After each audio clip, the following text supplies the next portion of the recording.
Hi, I'm Tara from the Marathon Mates. On this episode, we are joined by a very special guest, Sharon Dorward.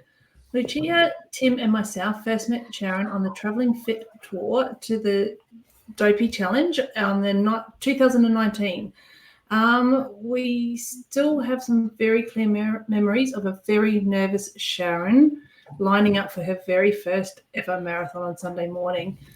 But since then, she has completing the Disney World Marathon, Sharon has now gone on to complete many other races, including 2 World Marathon Majors. Sharon is one of those very positive and very determined back-of-the-pack runners like us. Her story will resonate with many of our listeners, and it's great to have her on our show tonight. We love running, and we love sharing our adventures of running around the world. We are the only podcast with 4 7-star world major marathon runners, and this is the Flying Runr Podcast. Are you ready to run? Let's go. So, on that note, Sharon, welcome to our show.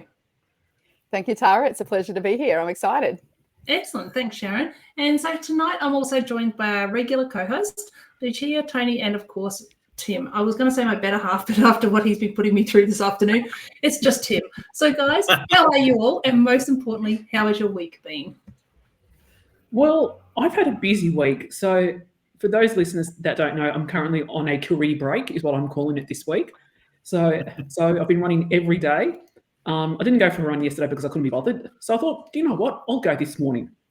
Now, I want you guys to guess what happened today. So go out, headphones are on, play the music. I get about 100 meters down my starting line point, and my iPod, yes, I still have an iPod for my music, goes dead. What did I do? A, keep going. B, turn back home and get a coffee. B. B. I love it how no one thought I would go A. C, threw it in the bin and went to the Apple store and bought a phone that plays music. No, C was never going to happen, but I just couldn't be bothered. I'm like, oh, screw it. But the body's actually feeling good. I'm kind of feeling like I'm getting my mojo back from after Sydney, which is a good thing because I've just maybe signed up for another race. But yeah, so good week. You're like, Dory, there's another marathon. Whoops. Why not? And Tony, how's your week been? I had my birthday week, so I didn't do a great deal at all, to be honest. And I did run a 5K on Saturday, and it was probably the ugliest and worst 5K I've ever run in my life. A note to our listeners, when a product is called a sharing steak, it means you share it. You don't eat it all yourself. And I tucked into a really big rib fillet on Friday night, about 700 grams when cooked. And needless to say, that did not digest by the time I had done my run. And so I was about 2K in, and I was really thinking that for the first time ever, I was going to vomit. So it was a horrible run, but I learned something.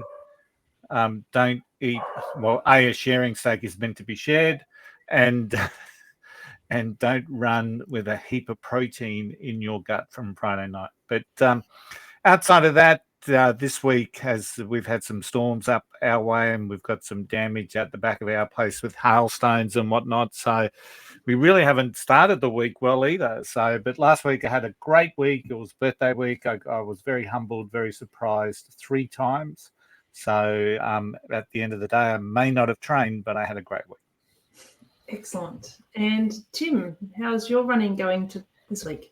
It's going well, and I don't know why, but it's going really well. Maybe it's just mental pushing. I don't know, but I had a really good long run last week. So during the midweek, I'm pushing at about 7Ks on a run during the midweek, and in that run, I try to run quicker and quicker every kilometre, and I ran the fastest 7Ks in this block since I've been doing this 7Ks since Sydney finished. So quite happy with that 5-minute pace for that 7Ks. And then went and did parkrun on Saturday. And again, I said to you, Tara, when I woke up, I don't really feel like running fast today. It's really hot and steamy and muggy and just the totally wrong conditions to be running in. And again, I ran probably the fastest 5K parkrun that I've done this year. And then backed it up on Sunday with a 21.1 sub 2 hour half marathon.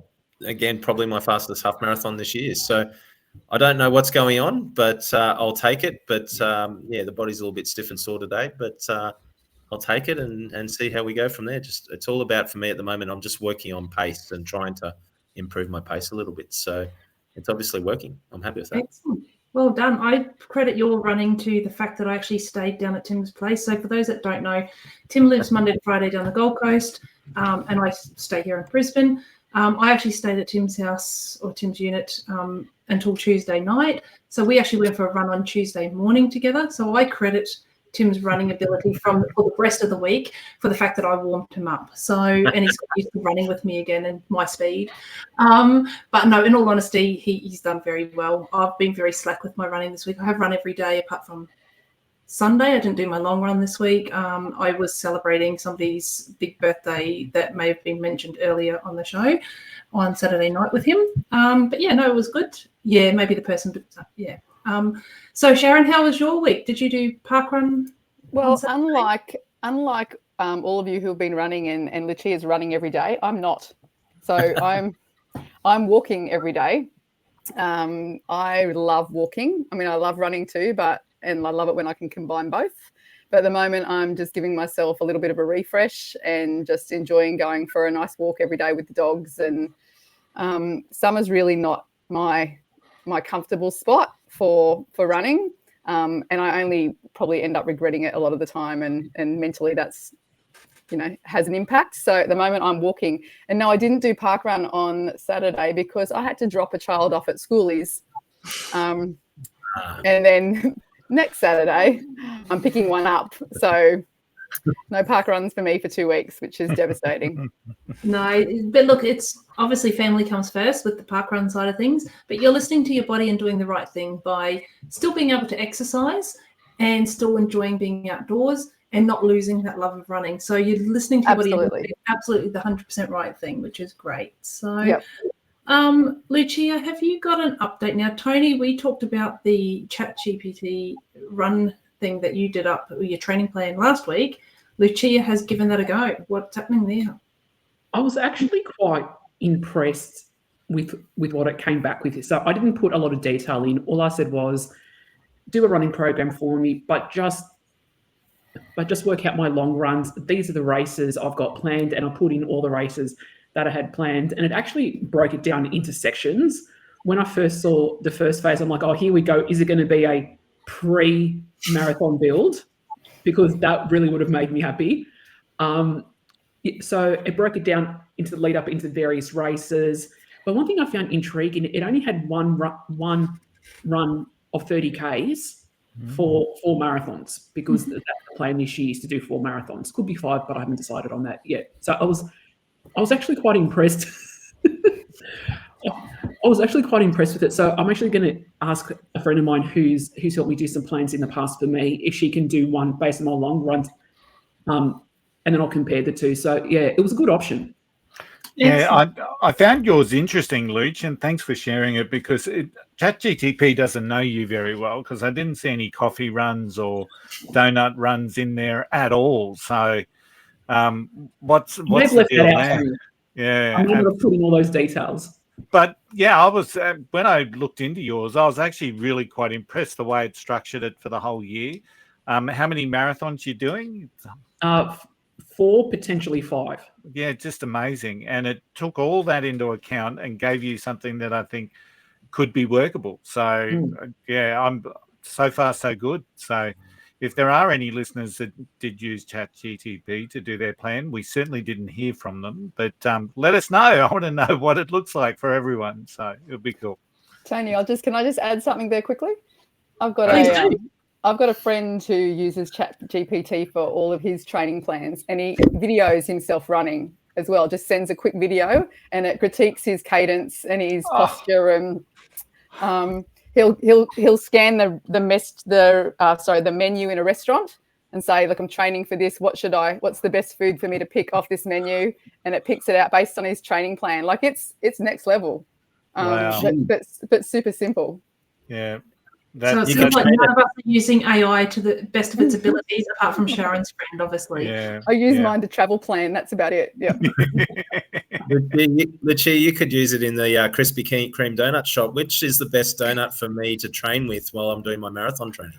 Let's face it, I wouldn't listen to it anyway, would I? Excellent. All right. So another topic that we've got to talk about. Many of our listeners have probably noticed we have been missing the music at the beginning and the end of our recent episodes. Now, Tony, you're probably the best one to talk about what's going on there, just so our listeners haven't thought we've changed everything around.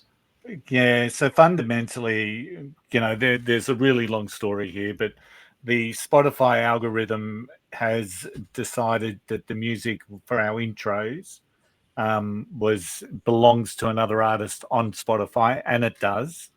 And so therefore we got blocked. So blocked worldwide and that would just not be any good. So just before you think we did something illegally, when you're doing things with video and audio, there are various ways that you can get music. So some of it is licensed, that you can buy the license. I obtained our opening intro through my license with Adobe. So, and then what has then fundamentally happened is that the artist who actually created that music, who also has licensed it to Adobe, has put the music on Spotify, and Spotify algorithms have picked it up, protecting the artist that's on Spotify.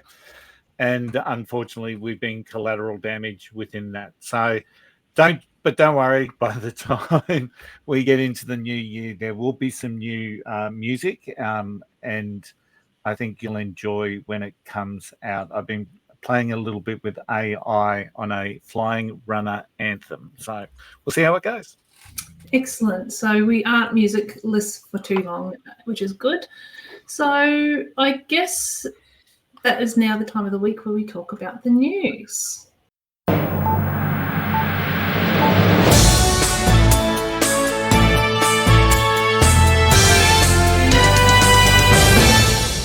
Excellent. So, Tim, what's been happening around the world this week?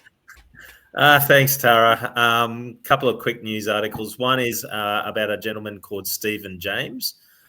He's run 200 marathons in 200 days, and he's 66 years of age, and he's just completed this astonishing feat, which has equated to him running around the UK along the coastline of the UK. So he started at Topsham in Devon in April.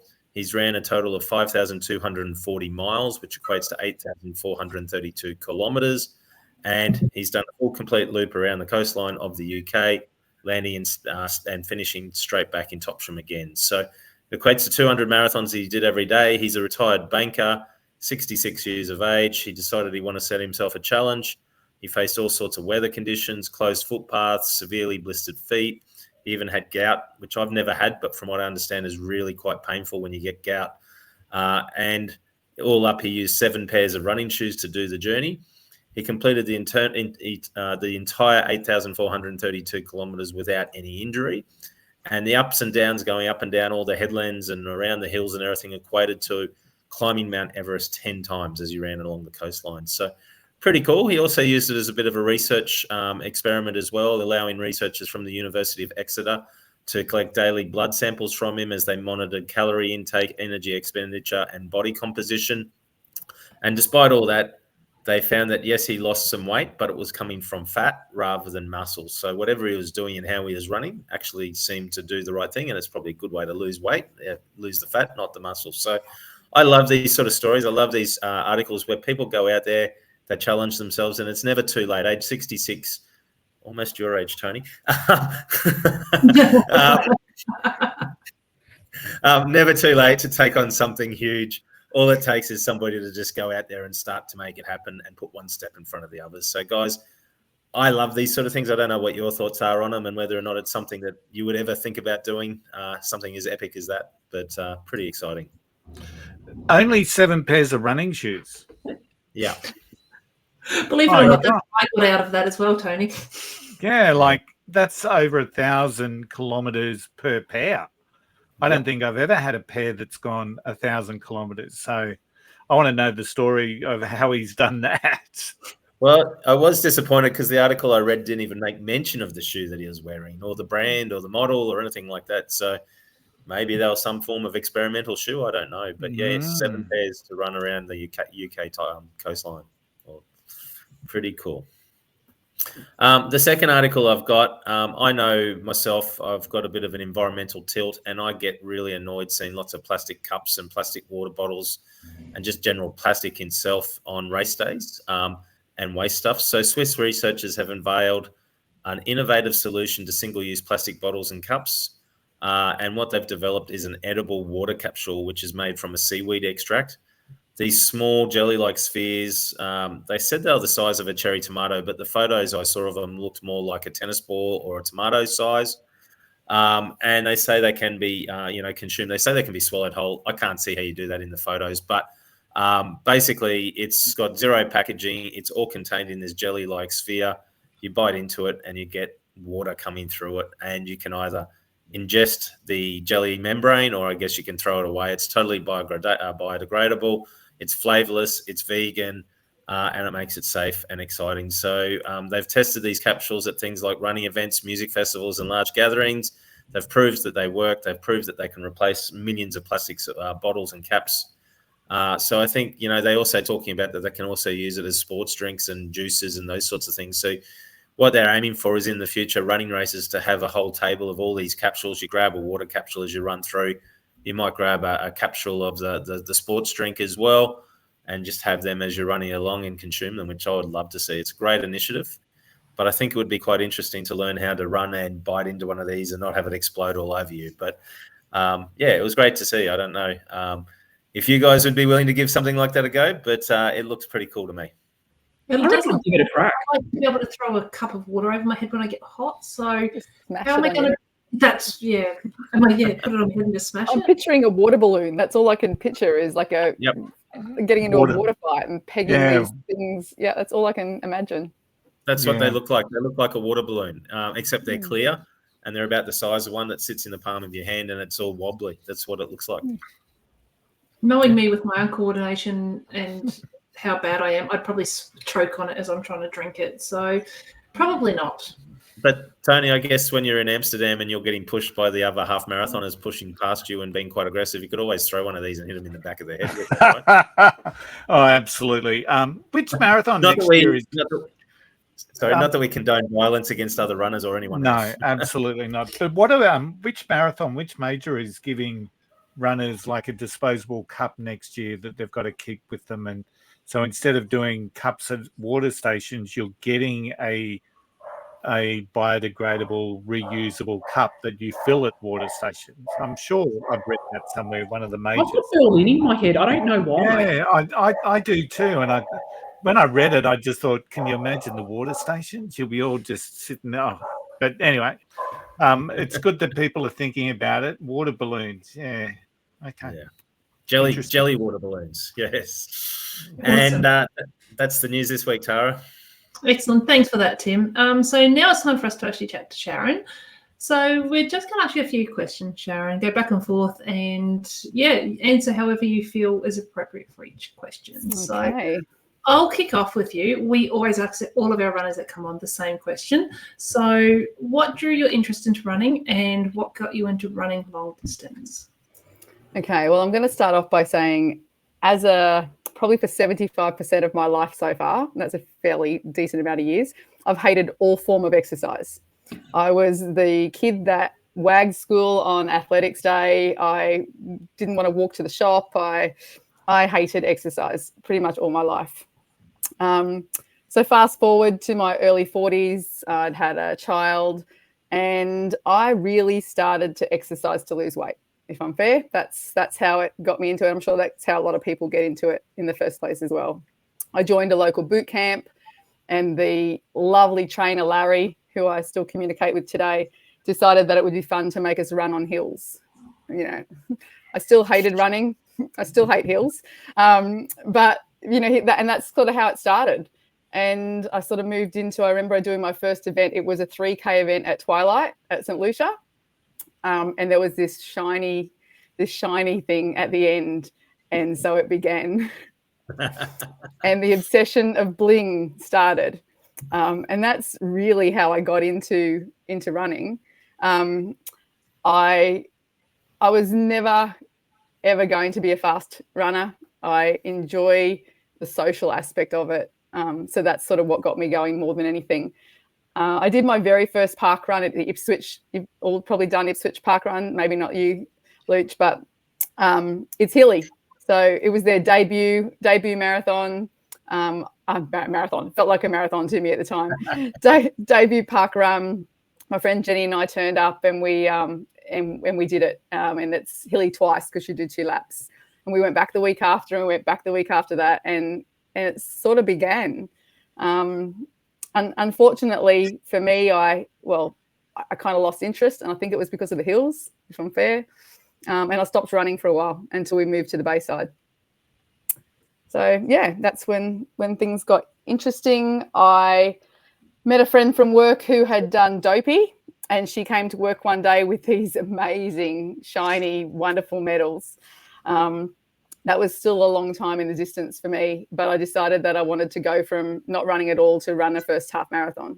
So grabbed a friend who didn't say no to me, which was great, and we trained for the Gold Coast Half Marathon, which was my first distance event. And so it began. Awesome. Now, earlier we mentioned that your first marathon was part of the Dopey Challenge over in Orlando. Mm-hmm.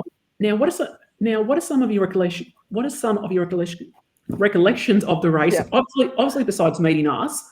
Oh, absolutely, that was the highlight. Yeah, 100%. But what else was like a key standout for you? Oh, look, when I said before, I'm a social runner. Like if there's 2 things I love when I'm running, it's seeing people that I know and taking photos.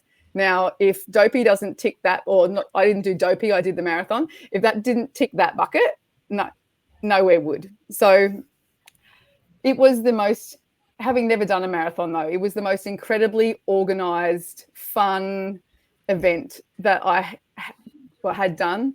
I'd done a few events by then, just not a marathon. Like the characters, the running through the Disney park, running into the park at sunrise and seeing the magic castle all lit up. And it's just magical. It truly is the most magical place on earth. But, it was also really good for us. We did it with Travelling Fit. So I think for my first marathon, doing it with a really well-organised company that organised everything for us. And you've all done them, so I know you know what I'm talking about. And they were incredible. And then because of them, I hooked up with you, 3 of you, got to know you, had some fun along the way, dressed up, you name it. I mean, what's not to love about Disney? I mean, my only regret now is that I didn't do the Dopey. But what I also loved about it, and probably the most memorable part for me, was actually on the Thursday, the 5K, Ross and Lila and I all doing it together. Like, it was just such a really nice experience for us all. Ross then went on to do the half marathon, and I was supposed to go and watch him, but I was still in bed when he got back. He did the half, got the bus back, and I was still in bed. So that didn't go down so well. But then, marathon day, it was just memorable. But for the marathon itself, that starting line, standing there with you and Tara and Tim pretty much holding me up because I was trembling, I was crying before we even started. The fireworks went off, and I'll never forget that moment ever. And the medal, the medal, and the Disney and the Mickey ears. It's the little things that you weren't expecting. I wasn't expecting Mickey ears. And a snack pack. Gosh, and a snack pack, yeah. And their toilets. There was 1 million toilets. I reckon there was 1 toilet for every 2 runners. Like, I've never seen so many portaloos ever. Incredible. Yeah, just loved it. Loved it. That's the blueprint then, so obviously. And isn't there some cheese or something that Lucia keeps going on about that Disney? I've never done Disney, so I would not know. So, but I have done this next race that we're going to talk about. You happened to run Chicago, yes. the year that Tim and Tara did. Yep. Was that your first major? Yeah, it was. So after Disney, I did Disney at the beginning of 2019, and then I went on to I decided I wanted to do a real marathon when I got back from Disney. So I did Noosa and hated it because I don't like laps. 4 laps, like that's crazy. I'm with you on that one. Yeah, so didn't like Noosa. So then I did Melbourne. Melbourne was fantastic. Loved that marathon. I did that one with my husband. He paced me all the way to the finish line and then beat me by 2 seconds over the line. But anyway, so that was 2019, Tony. And then I didn't do any marathons until Chicago last year. So I had a bit of a break. Lots of halves, 10s, 5s, gazillion park runs. But Chicago was my first ever world major. And holy dooly, I loved it. That's the influence that we have on you, isn't it, Sharon? You just have loved it. And again, Tim and Tara at the start line. What more could you want? Maybe that's why my Berlin experience wasn't so great, but we'll get to that. You guys weren't there. Yeah, Tony, loved it. Loved Chicago. Awesome. And sorry. Yeah, I was just going to say it was. We were really lucky. Ross and I and 2 friends of ours got into Chicago on the ballot. So we got through on the ballot, the 4 of us. So we went together. Which made it great as well. But like everything, the 5K event the day before, we did the official 5K beanie run. And then the event was so well organised and the crowd support was incredible, like incredible. Having done Disney, it was a fair way in my past. I've been to many marathons and watched ones in Australia and never really felt that vibe. But Chicago people, the Chicago spectators just made me want to do it again or do another one. It was unbelievable. The expo, everything. Loved it. It was a special day and the weather was fantastic as well that day. The weather was just incredible. Like it was just perfect running weather, wasn't it? And it was, I just enjoyed it. I just loved the whole experience. I was, I'm a post 6-hour finisher and I didn't care. Like I just had an absolute ball. I run, walk. That's the way I do my long runs and it gets me where I need to get to and love it. But yeah, it's just I keep saying I love it, but it was good. One of my favorite areas though was the biofreeze zone. You can go through there and you get that biofreeze on you. Oh my God, I've never had that stuff before and I wanted to take it home by the bucket. So that was just awesome. I was just going to say, sorry, the biofreeze tip for everybody is when you go to the expo, they give away free sample packs and you just keep doing loops around from the finish. When they hand it to you, go back to the start of the end of the line, go back, keep going back and just keep grabbing sample after sample. I got quite a few of the patches. I put a patch on my glute, on my hip before the event, and I think we brought a couple home. But that was magical. But yeah, love the whole experience. Cool. And it was a great time. But now then your second World Major Marathon, you've just completed in September this year. You went to Berlin and I can see the medal hanging around. I'm wearing the medal for anybody that might be watching it. The medal is here. The shirt is on. And Tony, just for you, I may have got a jacket. I know that you guys are merch buyers. So as we walked into the expo, I said to my husband, I'm not buying any merch. Like I don't need anything. I bought 2 jackets in Chicago. Being my first, I went a bit crazy. I don't need anything here. Well, I've got a jacket. So you can be like a guy where you have a jacket for each major. That might be. I feel like that might be what needs to happen. Maybe I just won't buy 2 at one, and I'll just buy 1 at each one. But Chicago's were both different colours, so I couldn't choose. So anyway, so got the jacket. Yeah. Berlin. Yep. So Berlin, I understand, wasn't the best of days for you. It was an unseasonably warm day as well. Can you just tell us a little bit about your experience? I know that it's your experience and that's what we like to hear about. Yeah. Look, it was, we've been to Berlin before. So, we're sort of familiar with the area and everything, which was good. We had a great location from our apartment to the start. We had just under a 2-kilometre walk to the race precinct, which was brilliant. We knew it was going to be hot. We'd been looking at the weather. Ross tracked the weather, for weeks in advance. We knew it was going to get warm, but our training was all done in winter. And even in Queensland, we're getting up at, 4 a.m. to do our long runs before it gets warm at 8, so we weren't really prepared for it. On race day, it was set to top around 27 degrees. which is too hot for me and too hot for a lot of people. Harry Styles apparently did okay, but it was too hot for everyone else. It wasn't Harry Styles. He had a different name, didn't he? Yeah, he did. Wasn't it? Did Harry Styles run Berlin? Did you not hear that, Tony? Yeah.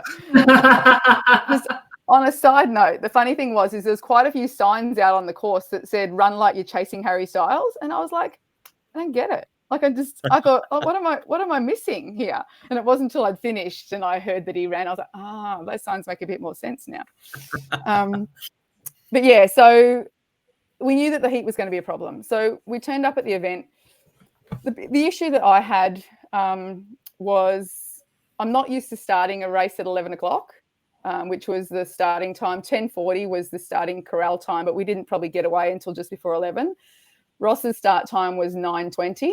So there was a long wait between when he started and when I started. I was really worried about the heat, so I started consuming rather large amounts of water, which I would never normally do. I probably drank more water before I started the run than what I would normally do on a whole marathon. In the starting corral, which was brilliant, so many toilets, so many, there was water, there was everything there, which was fantastic. But by the time I started, my stomach was sloshing walking to the actual start line. So I knew I was going to be in a bit of trouble. I'd met this wonderful guy from London called Michael, who had a can of Biofreeze, a roll-on of Biofreeze, and he was rolling it on and everything. And he said to me, do you want some? I'm going to throw it away now. I'm like, yes. So I covered my legs and everything in it, which was really nice, a bit of a breeze on there. But we got started and it was by 11 o'clock, it was, we're talking, probably 23, 24 degrees already. I can feel myself sweating as we're walking towards the start line. As soon as we started running, my stomach started sloshing and I knew I was going to have to stop at a bathroom before I even got to 5K, which I did. I then proceeded to vomit twice because of the amount of water that I had sloshing around in my stomach. I was a little bit disappointed, and maybe it was just me, that they didn't put on. So the first water station was at 5Ks, which was fair enough. But I think in the heat that they had that day, they probably could have put something a little bit sooner. They could have thrown another one in there. And I think from memory, it was first one was at 5, the next one was at 11. So there was quite a gap between them. By 7Ks, I was done. I was getting a train back. I didn't care about the medal. I didn't care about anything. I just felt like crap, if I can say that. So, and then I was still moving forward and still running along, and I saw a guy with a sign on his back saying that he was finishing his 6 stars today, and like he was a back of the pack runner, like he was plotting it out. And I thought, you know what, I can keep going. I'm just going to keep going to see how far I can get. That's the best I can do. I came around a corner and there's a Travelling Fit shirt in front of me. So I'm like, right, good chance this is an Aussie. Like, keep going, go and say hello, find someone to talk to. So I speed up a bit and, hi, where are you from? And have a bit of a chat.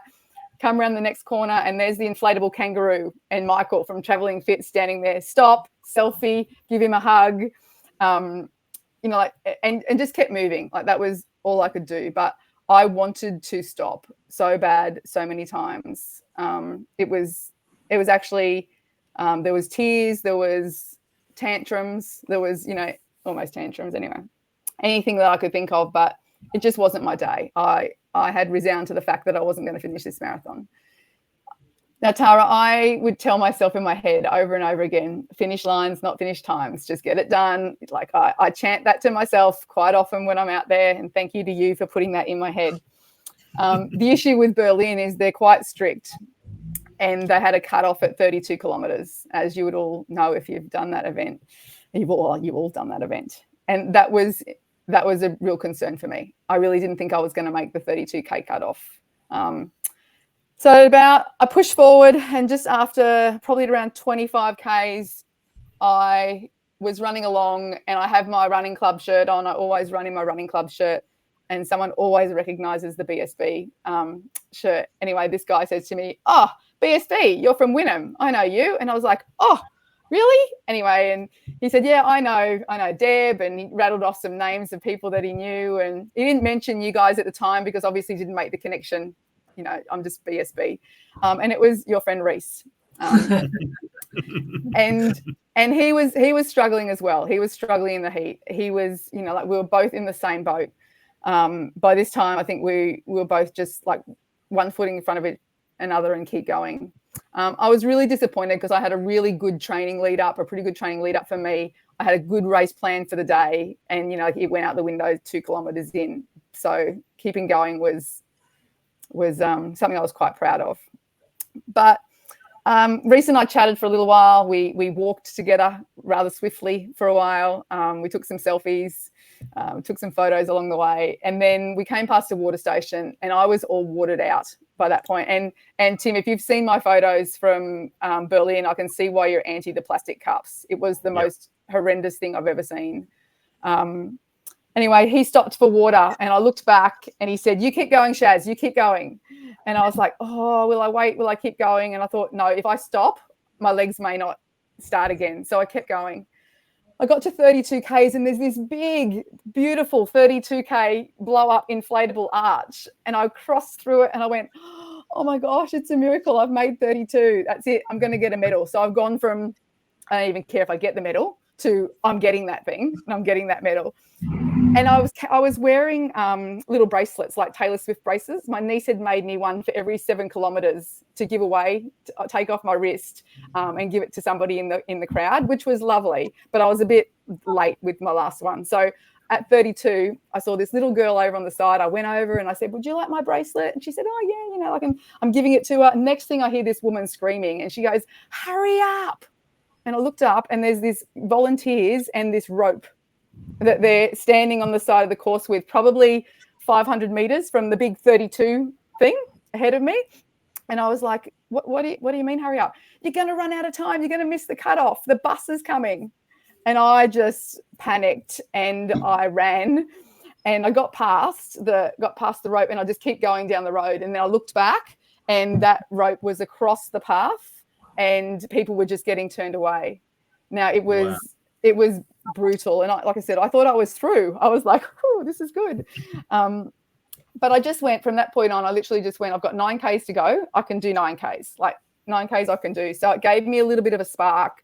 I got back into my run walk. It was a slow run walk, but it was still a run walk. And I was getting that medal no matter what. There was nothing that was going to stop me now. My husband's messaging me, like I'm messaging him. He's at the finish line. He'd been there for hours. He'd had a shower, a massage, a meal, the lot of it. And I'm still coming, and Ross is there waiting. And I'm messaging him going, "I've made it through 32. And he said, "Oh, the crowd support for the last 10 Ks is amazing. You will love it." And I'm running along going, that crowd support might have been here 3 hours ago, but they're not here now. And I think, it was a hot day for spectators as well, to be standing out there all day. So the spectators compared to Chicago was, very disappointing for me. And I need them. I need that, that encouragement and that motivation to keep going. Anyway, I got through, and I turned the corner onto Brandenburg Gate, and I remembered all of the advice everybody had given me. Brandenburg Gate is not the finish line, Sharon. So just remember that. And I was very, very good. But as I got closer, the crowds on the side were just watching. They're just standing there watching. There was no noise. There was no nothing. So Sharon started to get a little bit angry, and I was swearing at them. And I'm running down towards Brandenburg Gate with my arms in the air. And if you look at my finisher photos, I'm like arms in the air, shaking my hands around the whole way. And I'm like, "Make some noise. I've just marathon, and I'm really animated, and the crowd starts cheering and going nuts. And I did that for the whole way through to the finish line, just riling the crowd up the whole time. I thought, you know what, I'm not going to finish this without a bit of a cheer and a hurrah. Crossed that line, got my medal, swore that I'd never do another one again, and then signed up for Sydney 2 days later. But I think for me, guys, the other, and you will know this as 7-star event finishers, there was a point where the 2nd star didn't matter to me anymore. And like, even when I finished and I got the medal, and it actually makes me a bit emotional thinking about it now. When I got the medal, I had resounded to the fact that there was a 6 hour 15 cutoff time. And I got over in 6 hours 32. So I was pleased that I got my medal, but I was sure that I wasn't going to get my star. And so I'd sort of resigned myself to the fact that I wasn't going to get it. And then a couple of things happened. Later on that evening, I saw a post from Reese on Facebook, Tara, that he didn't get his medal. And I was absolutely mortified that they turned him away at Brandenburg Gate. Now, he would have only been minutes after me. So at that point, I realised how lucky I was to actually get my medal. So I was like, you know what, the star, I don't care. I'm probably not going to do all 6 or 7 of them anyway, so it didn't really matter. And then I got a message from Tim, and he said, Shaz, I think you'll get it. Like, I think you'll get it. Like, you got a medal, so you'll get the star. And I didn't want to get my hopes up. The newspaper comes out the next day, and Ross's name's in the newspaper, but mine wasn't. And then I think it was Tim that said they have a cut-off time, and, you know, so it doesn't mean anything. And I checked my emails, I kept checking, I kept refreshing, and I still to this day have not got the email. But when I log into my portal, I've got the star. So very, very happy that I got the star. And it turns out I was in the newspaper. I just wasn't in alphabetical order. Like, I'm in there, but I'm in like a back page where there's more people towards the back finishes, but not in alphabetical order. So we got home and I found myself it was actually on Facebook. I always join the local Facebook Berlin, whatever marathon it is, group. And I said I was so disappointed that my name wasn't in the paper. And this lady messaged, she said, you're on page 92, about halfway down the page. And I thought, oh, I love that. I love that about the running community. Like, they'll fight for you. So look, it was just a real roller coaster. You know, so many lessons learnt, from fueling for a later start to not just drinking for the sake of drinking, you know, and just, but yeah, I got it done. Would I go back and do it again? Definitely not. I think Chicago and Disney set my sights my expectations a bit too high for crowd. So I've got my sights on a few others now. But yeah, so that was my Berlin experience. But I will just add, for Lucia's benefit, the 5K the day before, the 5K the day before, the donuts at the finish line were the best donuts I've ever had in my life at the 5K event. Were they jam donuts? Because I did Berlin in 2018 and we got jam donuts. They were jam donuts. They were jam donuts, and they had like this white, were this powdery, sugary stuff on them. And so that was Saturday, wasn't it? Yeah. So the Friday before that, Ross and I were just out walking around the town, and there was a run club, and the finish spot was this brand new donut shop that had just opened up in town, and that was their finish spot. And they had free donuts and free drinks from everybody from this run club. So I'm just like in there, and like all of these donuts was amazing. They sponsored the run club. So I was like, oh, Lucia would just be in her element right now. That would have suited me down to a T. So I think what we're taking away from this is I actually ate too many donuts. Now that I think about it, that might have affected my run. It's just carb loading. Exactly. Carb loading. Yeah. Anyway, that's my Berlin experience. So through my eyes, it was. I think one of the things that saved me was the banana ladies. These ladies at every station just chopping up bits of banana and handing them out, and they had apple as well, but I couldn't quite. The apple didn't have the same effect as the banana, but the bananas were just the best bananas I've ever eaten, I think. Now, bananas on race day are different. Nothing beats it. Now, we kind of touched on this earlier, but you've also done other events, halves, 10s and 5s. Out of all the events you've run, what's been your best race experience, excluding Disney and Chicago? Oh, yeah, that's going to make it hard. Because that may have been the first things I thought of. So that's probably why you said that. But look, I have always loved, we have these events up here. They don't really have them anymore. It's the twilight events, the twilight running events. Running at night has a special feel. Like, it's just a different sort of event. So I love the twilight events that they were on. You know, the uni students would be out cheering on the sides, and you got a nice little bit of bling afterwards.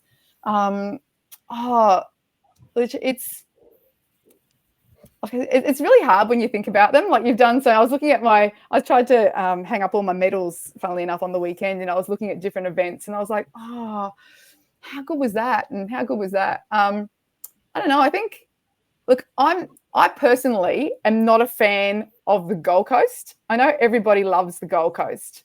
One of my best experiences was volunteering at the Gold Coast. So I think the Gold Coast is a fabulous event. I think it's a great event for anybody who loves it, who loves that area, who loves the vibe that's around there. And it's the best volunteering experience that I've had. So can I go with that? Because I do think that the Gold Coast does it incredibly well. But from a volunteer's perspective, it was brilliant. Also, highly recommend it to anybody. And also, if I can just add about Goldie, because this year on the Saturday, I can't remember which race it was, but I'm coming past the BSB tent. You're there yelling at me. We stopped, we have a photo, and it was exactly what I needed at that point, because I can't remember if it was at the half or the 10K, and just seeing you at that point literally got me through the last couple of 100 meters. Yeah, I think it must have been the 10, because I did the half and the 5. So I think it was the 10 you were coming through at. Yeah. And I'm like, photo, we got a selfie, and and like that was great. But yeah, I think it was 2023 that I volunteered, handing out the bibs. And then on race day, on marathon day, I was in the Legends tent, which is, anybody who's done more than 10 marathons there, which was just, met some incredible people in there. That was fantastic. Yeah. Sharon, I used to run down at Wynnum quite often. I'd always run past these BSB, the Blood, Sweat and Beers runners down there. And Sharon and I have never joined a running club. And so tell me, what's it like being part of Blood, Sweat and Beers? And what are the benefits do you think that runners get from being part of a club? Yeah. Look, first of all, when we first moved to the Bayside, which was 10 years ago, I wanted to get back into running. I thought, if I'm going to live this close to the water and I've got an esplanade there that I can run along, like no hills, like Ipswich, I'm going to take advantage of it. So I put it out there in Facebook. Does anybody know a local running club? And then all of a sudden it was like BSB. So I went to one of their nights, and Al and Vern, the founders of BSB, and Al ran with me. So this was probably in the lead up to Disney. That was when I sort of joined them. And Al ran with me for 5Ks, and she talked to me the whole 5Ks. Al's a talker and a runner. She can run, and yeah. And she and I thought, oh my gosh, like this is amazing. Like I can be social and run at the same time. Look, BSB is for me and for us here, it's such a community. Like it's the Wynnum Manly area. It is the run club. There are others in the area as well, and they're all good. But BSB has such this, it's so non-judgmental. It's so accepting. It's so friendly. The friend circle that I have from joining this running club is unbelievable. Like it's so motivating. But I think running with a club kept me going. I did all of my training for Disney, except the last little bit. On my own, like all solo, just running on my own, with a podcast or something to keep me entertained.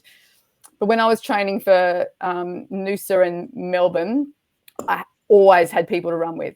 Like I always had somebody who was willing to run at my pace or run with me or run part of a run with me. And where's Tim? And he didn't like that bit. So, I find it motivating for me, Tony. I think not everybody likes to run with other people. Some people like to run on their own. But I think one of the special things about BSB is that there's all splinter groups as well. So you've got BSB meets up 3 days a week, 2 nights and a Sunday morning. But you've got, like I run on a Tuesday and a Thursday morning with a group of women who have come from BSB. We're all part of BSB. There's a big group on a Friday morning. A lot of them are from BSB. So all these splinter groups sort of evolve. But you go to an event, you wear that shirt, and somebody knows you.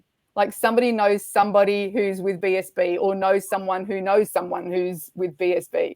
And I think that's what I love. It's that little bit of recognition. Melbourne Marathon, when I did that, it was like, go BSB. And you're like, oh, who is that? Like, do I know that person? So I find it really motivating for me to run with other people. And it kind of holds you accountable a bit as well. If you know that, it's a bit like, if you go to the gym with a buddy, if you know someone's going to be there waiting for you, you sort of turn up more. And then the love for park run started again through them, because there's such a big club at Wynnum Park Run. So yeah. So like I said, the friendships, they didn't judge me for taking photos when I run. Everybody's happy to get in. Anybody's happy to get in on a selfie, Yeah. And you take an awful lot of photos. I do. Hey. I just scroll back through my camera roll before to look for something, and it's not like I've done the events, but like every time I go out, there's selfies with people running, or I love taking photos of other runners that I see in the mornings, and then I send them to them. So they've got a photo of their run from the morning. Yeah. Yep. We're the same. Hey, Sharon, I know we're starting to get short on time, but I know from time to time, don't be sorry, it's all good. From time to time, things don't always go to plan in a race. Sometimes things don't go well, like what happened in Berlin. I guess, what have you learned about yourself when those moments occur, and what have you, how do you use those moments to keep pushing forward, I guess? Yeah, look, I wouldn't say I was a mentally strong person. Like, running is a very much a mental game as well as a physical game, as you would all know. Like, it's very easy just to go back and get a coffee or stop and get a milkshake, or those things are very easy to do. But I think I'm learning more about myself, about what I can push myself through and what I can't as I get older. Some things I just go, you know what, no, that's not for me anymore. I'm not going to do 5 marathons in a year, or I'm not going to do that. So when I was at Berlin and I wanted to quit, I'm saying to myself, go and get on the train, go home. But the other part of me, the stronger part of me, saying, just keep going. Like, you're going to get there eventually. Even if you walk the whole way, you're still going to get to the finish line. So just keep going. You're not injured. You're not, nothing's broken. And sometimes you see people that are in a worse situation than you, and you're like, oh my gosh, I can't stop now. Like, I have to keep going, or I have to. It's just channeling whatever it is on the event or at the time to push me through.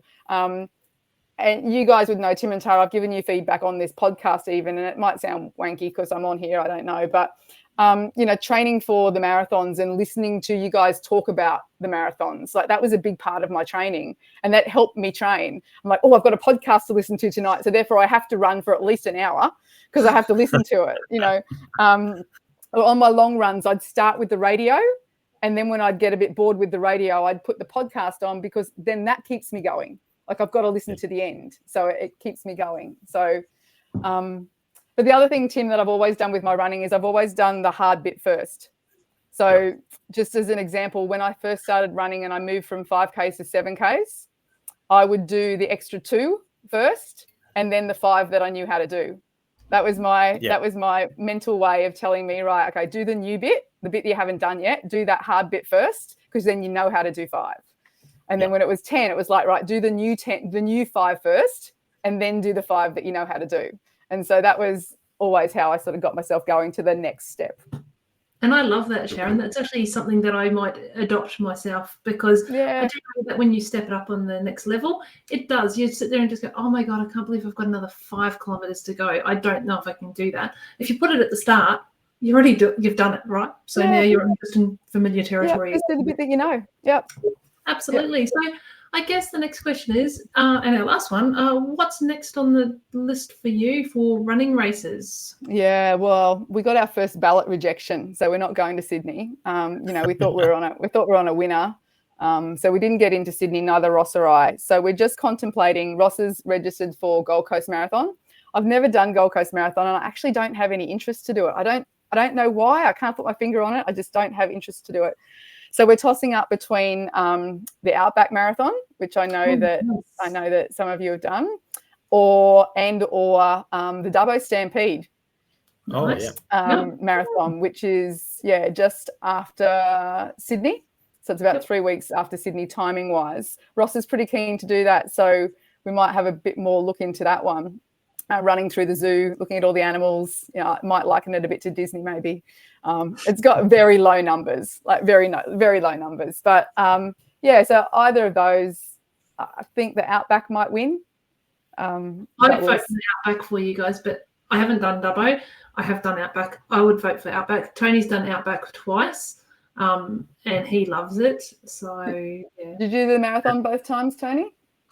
There's a story behind that, Sharon. So yes, Okay. There was one DNF, and then I came back to knock it over the next year. So yeah, It wasn't a DNF though, was it? You did an ultra half marathon. Yeah, it was an ultra half, so you still get a medal. So Yeah, and that's one of the good things.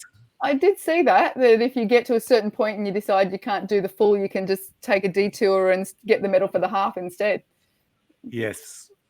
I presume my wife would join me, but it's a long story. But right, okay.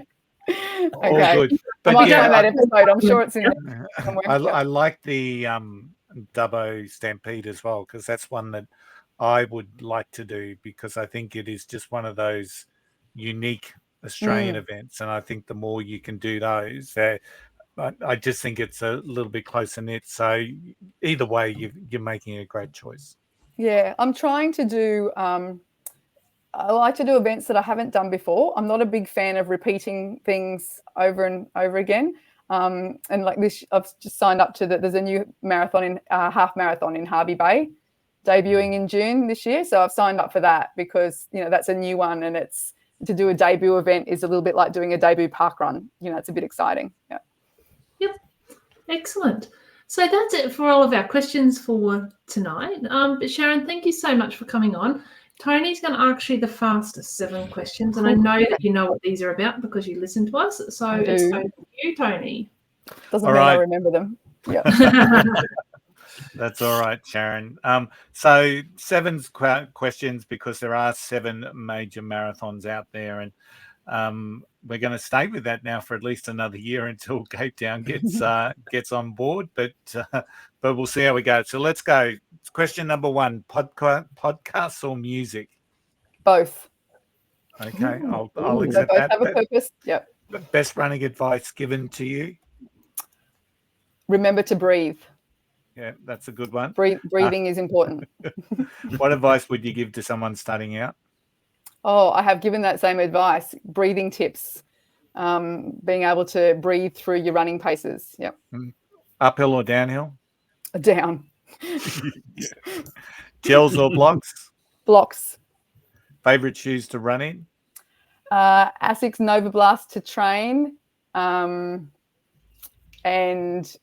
oh gosh, what's it called? Asics. Anyway, Asics. Okay. And what is the one word that you would use to describe your running journey to date? Staggered. Oh, interesting. And that's the fast 7. Back to you, Tara. Excellent. Thank you very much, Tony. And so we're going to get our tip from Tim because it's that time of the week. So, Tim, what's your tip this week? Lace up tight, real snug. Feel the ground like a friendly hug. Run past worries, leave them behind. Chase the wind, see what you find. Tim's tip, just keep your pace. No need to win, no need to race. Feel the earth, feel the sky. Tim's tips does just give it a try. Yeah, thanks, Tara. I was out running, as you know, yesterday doing my long run. It's hot and it's muggy, and we've got storms happening at the moment in southeast Queensland that are happening quite regularly. Yesterday when I started running, it was stormy a little bit, but I use apps, and we use them in the work that I do. And these are free apps that you can get. But the app that I want to talk about tonight and use as a tip is called the Lightning Tracker app. Really handy one when you're running. When I was started off, there was a clap of thunder and lightning. The app told me it was more than 30 kilometres away, and it was the only strike of lightning at that time. And where we run, it's quite open, and I guess runners being out in the open with lightning's not a good thing or a safe thing. So having the app there was good. Having it there so that it could send me notifications whenever lightning was within 30 kilometres of me was even better. And as I'm running along, it was then able to inform me as I'm running along whether or not there was lightning nearby. So highly recommend downloading onto your phones. It's called the Lightning Tracker app. and putting it on there just so you can stay safe, particularly when you're running at this time of year in summer, particularly in Queensland where we get lots of thunderstorms. So definitely give that one a shot. That's my tip this week. Excellent. Thanks, Tim. So this episode is actually about to end, but before we do that, Luch, want to talk about what's on next week? Thanks, Sarah. So next week we're going to have some fun, and we're going to try and work out what is a compulsive runner and whether or not we are. So we'll talk about what makes someone a compulsive runner and whether or not someone could be a compulsive runner without even knowing it. So I don't know what my co-hosts are pointing towards me, so I've got no idea. So we will elaborate on that next week, but it should be a fun one. And as we keep on saying, we are the only podcast with 4 7-star world major marathoners. And as per usual, it will be another great episode and definitely one not to be missed. Excellent. Thanks for that, Luch. So that's it for this week. Sharon, it's been an absolute pleasure to have you on. Thank you so much for coming on. And it's been great to talk to you about your journey and just having a chat in general about start to finish, because it also brings back a lot of memories for Tim and I, and Lucia, because we've been there with you for a fair bit of that. So that's been great. So, yeah, thank you. You're welcome. So, guys, it's been another fun one. I've had a lot of fun catching up as usual tonight. We love making this podcast for you, our listeners. Let us know what you think by sending us a message on Instagram, Facebook, or email us at happyrunning@flyingrunner.com. Maybe you've got some questions for Sharon about her experiences. If you've got anything at all that you'd like to discuss with us, please feel free to pass on your thoughts to us via our website or our socials, and we can get in touch with Sharon if you want to hear back from her. So you can watch this episode on Spotify, YouTube, or listen on Apple, Amazon, and all other major platforms. Every step counts. Keep running, and we'll see you the next time on the Flying Runr Podcast. Until next week, happy running. Happy running.